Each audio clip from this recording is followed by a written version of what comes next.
Beef पाया बनाने की एक खास ऐसी टेक्निक जिसे मार्केट से भी बेहतर बहुत ही लजीज मजेदार आप घर पे तैयार कर सकते हैं, और वो भी बहुत ही आसान और देसी तरीके के साथ। बिस्मिल्लाहिर्रहमानिर्रहीम। अस्सलाम वालेकुम। कैसे हैं मेरे प्यारे प्यारे व्यूवर्स? उम्मीद करती हूँ सब खैरियत से होंगे, खुशहाल होंगे। जहां भी रहें खुश रहें, आबाद रहें। तो देसी स्टाइल में बने हुए बीफ पाए खाने में तो बहुत ही टेस्टी लगते हैं, मगर क्या होता है, इसे बनाने में काफी टाइम लगता है। तो आज आप लोगों के साथ ऐसी टेक्निक के साथ बीफ पाई बनाने की रेसिपी शेयर करूंगी। बहुत ही सादा और देसी तरीके के साथ हम इसको तैयार करेंगे।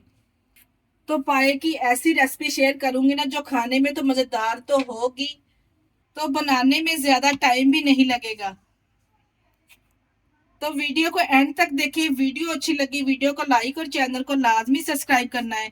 चले जी, फिर इस मजेदार से देसी स्टाइल बीफ पाई बनाने की रेसिपी को स्टार्ट करते हैं। चलते हैं रेसिपी की तरफ। ढापा स्टाइल बीफ पाई बनाने के लिए यहाँ पे मैंने 2 अदद पाए लेके अच्छे से यहाँ पे इसको कटिंग करवा के हमने धो लिया था। पाए को हमने अच्छे से साफ करना है, नीट एंड क्लीन। और पाए के साथ इस तरह से नली वाले जो बड़े बड़े पीस होते हैं ना, ये मैंने 2 और 3 पीस इस तरह से दिलवा लिए इसमें। इससे जो शोरबा है वो बड़ा ही जबरदस्त बनता है। पाए यहाँ पे मैं प्रेशर में तैयार करूंगी, अगर आप चाहें तो बड़े से पतीले में भी इसको तैयार कर सकते हैं। पाए का यहाँ पे वजन देखा जाए 2.5 किलो के बराबर हमने यहाँ पे पाए का वजन है। अगर आप पतीले में बनाएंगे ना तो आपको जरा टाइम ज्यादा लगेगा, पर टेस्ट आपको 100% मिलेंगे। यहाँ पे पाए के प्रेशर में डालने के बाद साथ में शामिल करेंगे प्याज। यहाँ पे मेरे पास 3 बड़ी साइज के प्याज थे, जिसको मैंने इस तरह से रफली सा कटिंग करके शामिल कर दिया है। यहाँ पे मेरे पास तकरीबन है 12 से 13 लहसुन की कलियां हैं, जिसको मैंने छील के अच्छे से धोने के बाद इसमें शामिल कर दिया है। साबुत ही यहाँ पे हम इसको शामिल करेंगे। अदरक का इस्तेमाल नहीं करेंगे इस रेसिपी में, सिर्फ और सिर्फ हम यहाँ पे लहसुन का इस्तेमाल करेंगे। यहाँ पे मेरे पास 3 अदद बड़ी साइज के टमाटर थे, जिसको मैंने 2 हिस्सों में डिवाइड करके ये भी साथ में शामिल कर दिया है। टमाटर शामिल करने के बाद साथ के साथ मैं इसमें शामिल करूंगी 1 टीस्पून नमक। 1 टीस्पून नमक अभी शामिल कर दिया है मैंने। यहाँ साथ के साथ इसमें हाफ टी स्पून अच्छे कलर के लिए हल्दी पाउडर शामिल करेंगे। तीखी वाली लाल मिर्च का पाउडर डालेंगे 1 टीस्पून। बीफ पाए में अच्छा कलर लाने के लिए 1 टीस्पून मैं कश्मीरी लाल मिर्च का भी इस्तेमाल करूंगी। 1 टीस्पून भर के मैं इसमें मोटा कुटा हुआ सूखा धनिया भी इस्तेमाल करूंगी।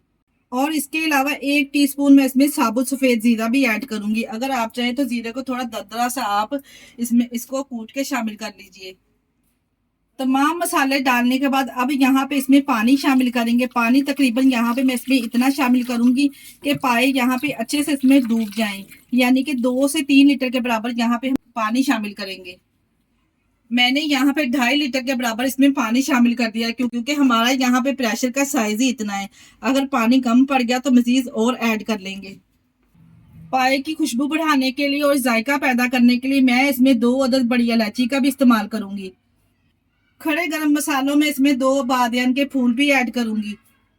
4 अदद लौंग भी इसमें शामिल करेंगे। ये साबुत खड़े मसाले आपने लाजमी ऐड करने, इससे शोरबा बहुत ही टेस्टी और खुशबूदार बनेगा। आपने खड़े मसाले इसमें लाजमी ऐड करने हैं। दालचीनी के यहाँ पे मेरे पास 2 से 3 टुकड़े हैं छोटे छोटे से, ये भी साथ में ही ऐड कर देंगे।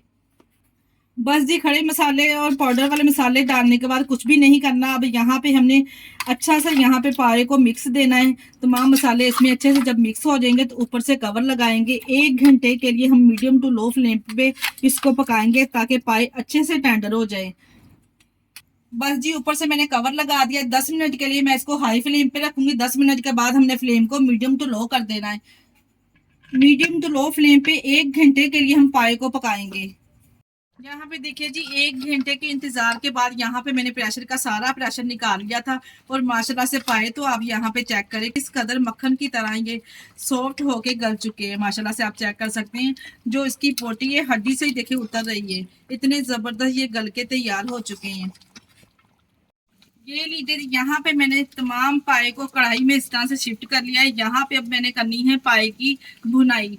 ज्यादा ऑयल का इस्तेमाल नहीं करेंगे, सिर्फ मैंने यहाँ पे आधा कप ऑयल का इस्तेमाल किया है, क्योंकि जो हमने इसमें नली के पीस डलवाए थे ना, उसमें काफी ज्यादा चिकनाई होती है, तो इसलिए यहाँ पे ज्यादा ऑयल का इस्तेमाल हम बिल्कुल नहीं करेंगे। यहाँ पे हमने इसकी बुनाई करनी है अच्छे से 6 से 7 मिनट के लिए ऑयल के साथ। यहाँ पे हमने टमाटर प्याज जो आपको तैरते नजर आ रहे हैं ना, जब हमने इसकी बुनाई करनी ना टमाटर प्याज अच्छे से इसकी ग्रेवी में घुल से जाएंगे, यानी कि मैश हो जाएंगे। ये लीजिए जी, यहाँ पे मैंने 5 से 6 मिनट के लिए पाए को अच्छे से भून लिया है। आपको जैसा कि यहाँ पे नजर आ रहा है, जैसे ही हमने पाए अच्छे से बुनाई कर ली है, इसकी ग्रेवी गाढ़ी होना स्टार्ट हो चुकी है। जैसे ही ऑयल ऊपर आना स्टार्ट हो जाए तो मैं इसमें शामिल कर दूंगी हाफ कप यहाँ पे मेरे पास दही है। दही ज्यादा मैंने खट्टी वाली इस्तेमाल नहीं की, नॉर्मल दही हमने इस्तेमाल की है यहाँ पे, क्योंकि ऑलरेडी हमने इसमें टमाटर का भी इस्तेमाल किया है। दही शामिल करने के बाद दोबारा से इसकी भुनाई करेंगे ताकि दही का पानी इसमें अच्छे से खुशक हो जाए। जो मैंने इसमें दही शामिल किया है ना, ये रेस्टोरेंट की सीक्रेट रेसिपी है। अब आप लोग यहाँ पे कहेंगे कि मैंने इसमें दही भी शामिल कर दिया, टमाटर भी शामिल कर दिए। आपने दोनों चीजें इसमें शामिल करनी है।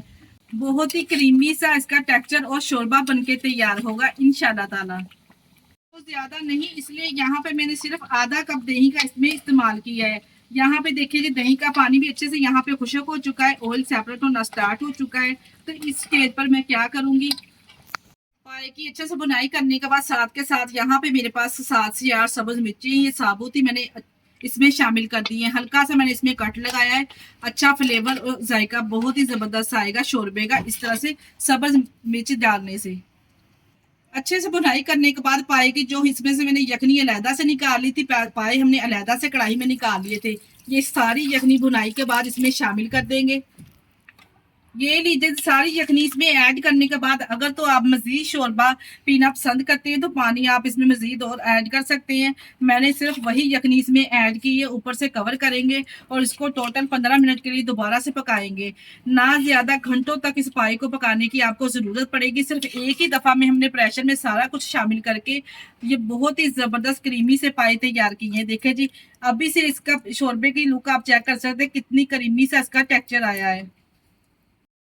15 मिनट के बाद यहाँ पे देखिए जी माशाल्लाह से पाए कि अब यहाँ पे आप लोग लुक चेक करें, माशाल्लाह से कितनी जबरदस्त आई है। और यहाँ पे आप इसका शोरबा भी चेक करें। अगर तो आप ज्यादा गाढ़ा शोरबा पीना पसंद करते हैं तो मजीद आप इसको अभी और पका सकते हैं, पर हमारे घर में थोड़ा शोरबा पतला पीना पसंद करते हैं, इसलिए यहाँ पे इसी स्टेज पर मैं इसमें शामिल करूंगी 1 टीस्पून इसमें काली मिर्च ऐड करेंगे। इस तरह से काली मिर्च एंड पे ऐड करेंगे ना तो बड़ा ही जबरदस्त टेस्ट और फ्लेवर आएगा। और 1 टीस्पून हम इसमें शामिल करेंगे होममेड खुशबूदार गरम मसाला, 1 टीस्पून मैंने इसमें शामिल कर दिया है।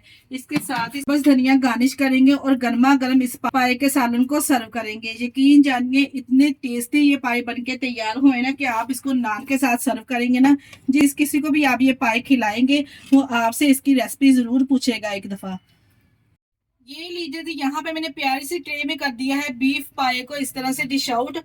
ये बीफ स्पेशल पाए आपको बहुत ही पसंद आएंगे कि आप इस रेसिपी के फैन ही हो जाएंगे, क्योंकि इस पाए को बनाने के लिए ना ही आपको घंटों तक इसको पकाना पड़ेगा और ना ही आपको किचन में इतनी शदीद गर्मी में घंटों तक खड़ा होना पड़ेगा। तो है ना मजेदार सी और आसान सी रेसिपी। इस रेसिपी को एक बार बनाना तो बनता है। तो रेसिपी बनाए तो अपना फीडबैक लाजमी दीजिएगा। मुझे आप लोगों के प्यारे से कमेंट का इंतजार रहेगा। और आप हमारी वीडियो किस कंट्री से वॉच कर रहे हैं हमें कमेंट बॉक्स में लाजमी बताया करें। इसी स्टेज पर जनाब अगर आपको हमारी वीडियो जरा से भी अच्छी लग रही है तो हमारी वीडियो को लाइक और चैनल को लाजमी सब्सक्राइब कर दिया करें। अपने अजीजों में रिश्तेदारों में भी शेयर कर दिया करें। आप लोगों का बेहद शुक्रिया। इसके साथ ही मुझे दीजिए इजाजत। अपना बहुत सारा ख्याल रखिएगा और हमें दुआओं में याद रखिएगा। ओके, अल्लाह हाफिज।